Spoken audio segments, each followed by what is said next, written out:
Welcome to OCA, a special podcast for special people. Our mission is for OCA to enable individuals and families with autism or other disabilities the opportunity to maximize their abilities.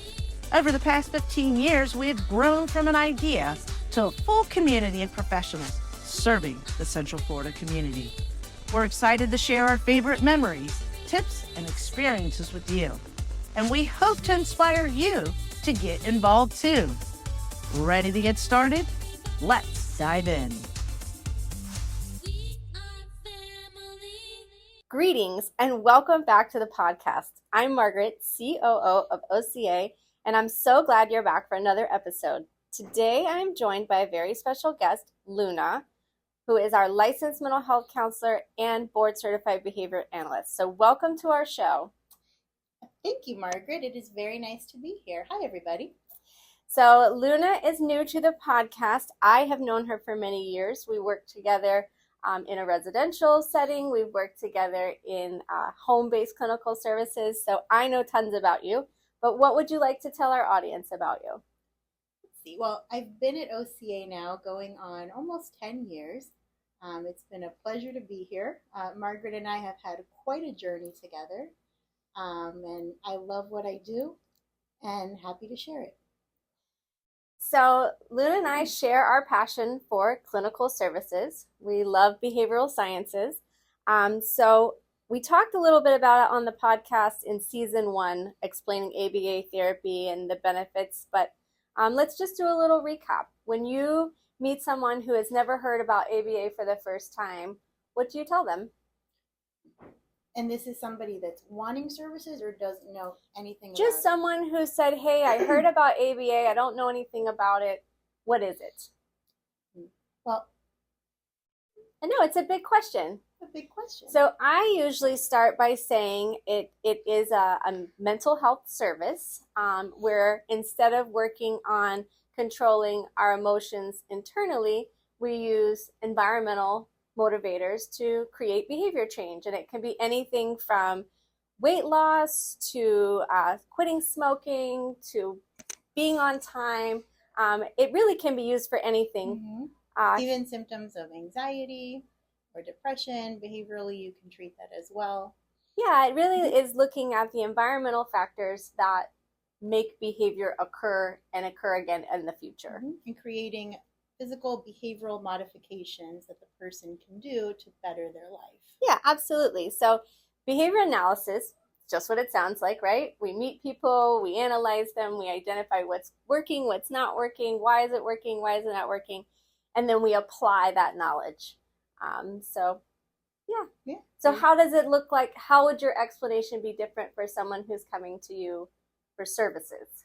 Okay, so for service, so depending if they're coming for services for children or for an adult, usually the parents, most of the time, they really don't know what ABA is. The doctor has told them your child would benefit from ABA services based on XYZ diagnosis.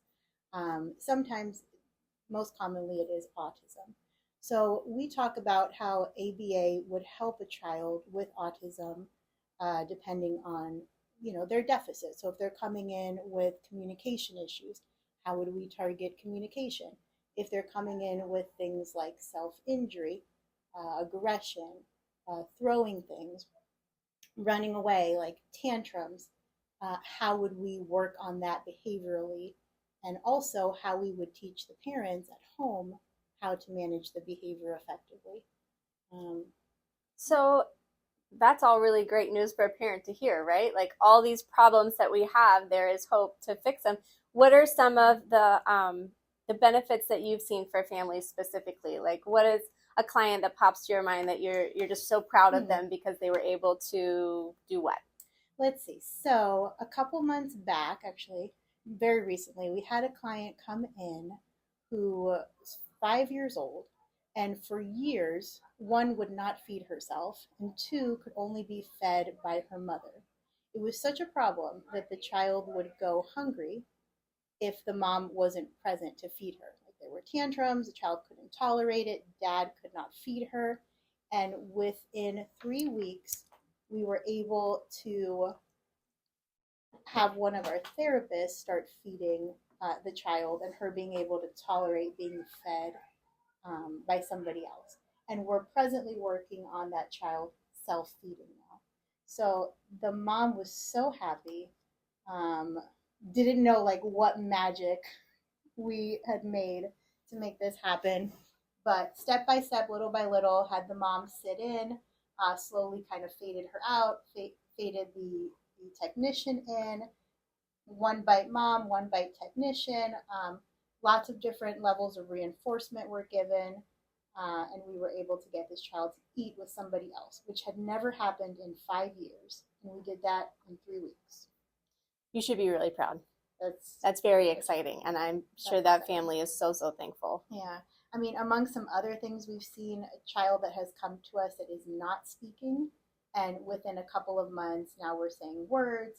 A couple months later, we're saying 2 to 3 words. We're making sentences. We're able to communicate. The tantrums have reduced because now the child can request what she wants, and those things were not happening before therapy. That's really great. Do the dash.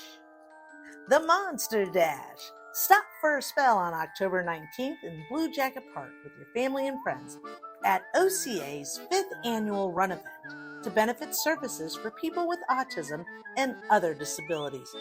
With 3 spooktacular events, a 5K, a kids fun run, and a family stroll.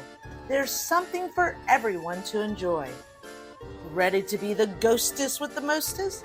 Sign up today to race, volunteer, or be one of our spooky sponsors. Visit gooca.org/monster-dash or click the link in the description to learn more. We can't wait to walk, run, or roll with you on Saturday, October 19th at 7:30 a.m. in Blue Jacket Park at OCA's Monster Dash 5K, presented by Taylor Morrison Home Funding, Madame Home Funding, and Inspired Title Services. Do you feel like there's an age limit for ABA? That's a really good question. So the research says that the most benefit is seen for children 5 and under, which is why there's such a push for early intervention and so many benefits. But I have had parents bring me their children, well, now adults, that are 19, 20, and they ask me, they're like, is this therapy going to help my child? And yes, we do see a benefit. We do not see the drastic benefit in terms of like if the child isn't communicating and we catch it in early intervention, that we can get such a blossoming of communication, but we do see improvement in things like social skills and things like tolerance, in being able to go with their family and enjoy a meal where they weren't able to. So it becomes more of socially appropriate things we can help with versus things like with little kids like communication, gross and fine motor skills. So it's different. Yeah, But no, yes, I there agree. is an improvement. One of the things that I'm really proud of here at OCA is we truly believe that learning never stops. So we kind of not necessarily poo-poo on the standards, but we don't let things like ABA is best for children under 5 stop us from trying. Right. Yeah. And we have seen, we can boast that 100% of people that have engaged here at OCA have mastered goals. Yes, absolutely. Mm-hmm. Yeah. So if you're meeting a family for the first time, or just explaining this journey, the therapy journey, it really is what it is. Mm-hmm. What's your piece of advice or your phrase that you think is most important for families to hear? I think it is essential for them to understand that what we do here in the clinic must carry over to them implementing it at home. If they really want to see the best success with their child, make sure that whatever their analyst is telling them, like, hey, we're working on this here, and during parent training, make sure that you follow through with those interventions. Because remember, your child may see us, I don't know, 4 hours a week, 10 hours a week, depending on the symptoms, and you're with them all day, every day, all weekend. So that would be my advice, is make sure that you listen to your analyst and follow through with recommendations at home. And if you can't, talk to us and we'll help you figure it out. That's really great advice. I think parents sometimes are afraid to say, I don't know what to do, or can you help me with this? So I think that's really great advice. So thank you so much, Luna, for joining us today. Oh, and you're welcome, Margaret. And thank you to our audience for tuning into this week's episode. We can't thank you enough for spending a few moments of your day with us. If you want to find out more about OCA, log on to gooca.org, follow us on Instagram at OCA for You, and follow us on Facebook at OCA, a special place for special needs. To donate, head to gooca.org/donate, and to make a free and immediate impact, leave a review of our podcast, give us a 5-star rating, and share it with a friend.